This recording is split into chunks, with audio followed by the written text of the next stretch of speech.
Salam dəyərli kanal izləyiciləri. Bugün şagirdlərimlə zaman oyunu oynayacağıq. İki komanda yarışır. Uğur komandası və Qarabağ komandası. Uğur komandasında Əziz Zümrüd Tellaylı, digər komandada Qarabağda Sara Əsma, Faridə Aşır. Belə ki, vaxt oyununda kimin hansı komandadan oyuncuların dediyi vaxt daha yaxın olsa, həmin komandaya xal sayılacaq. İndi Əzizlə Sara hazır olsun. Birinci Əzizdən soruşacağım, sonra Saradan. Siz də vaxt siz çəkin. Vaxt gedir uşaqlar. Vaxt gedir.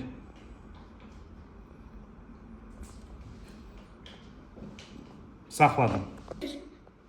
5.35 8.50 8.50. Gəl vaxta baxaq. 9.04. Bəli, beləliklə.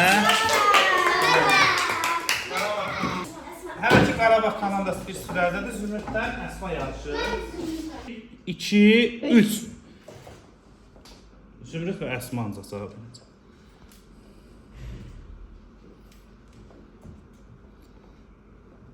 Saxla. 11.50 11.50 dedi. 0-2 oldu. Əsma daha yaxın vaxt dedi. Növbəti deməli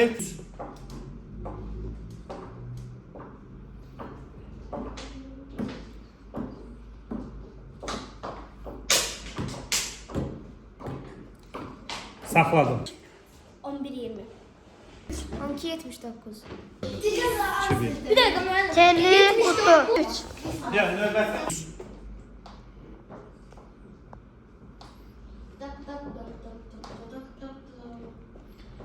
saxladım. 8 yok 2'de yok bence 3 olmalı diye 3 28 8-20. 9.20 9-20 düz.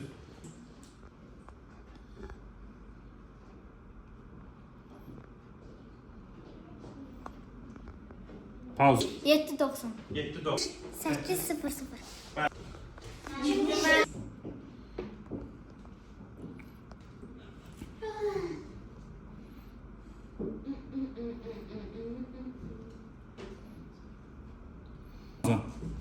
12.30 13. 12.80 Bu Əsma qalib olduğu üçün 2-4 oldu hesab. İndi isə Telli və Xalidə yarışır. Olmaz aynen olmaz Pauza. 7.76 7-7. 7.8 İşte hesab 2-5 oldu. Sən vaxtı da çəkirsən. 3 Ürəyindəsən.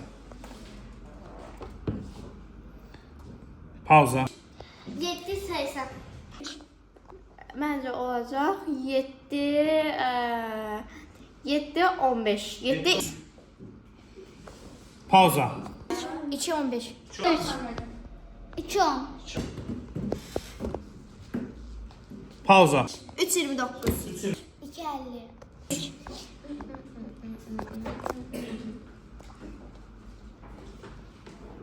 Pauza. 7.15 7. 7.20 7. Pauza. 6 bence 16 6 6-24 6. 6.5 Pauza. 2.20 2. 1.30 Zümrüddən Əsmadadır sıra. 5.90 5 top. 6.20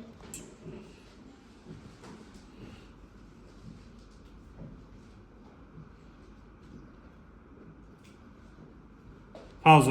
9.20 9.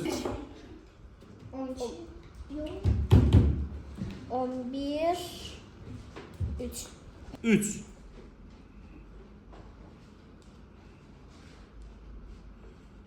Pauza. Bence olacak 7 20 7 7 10 3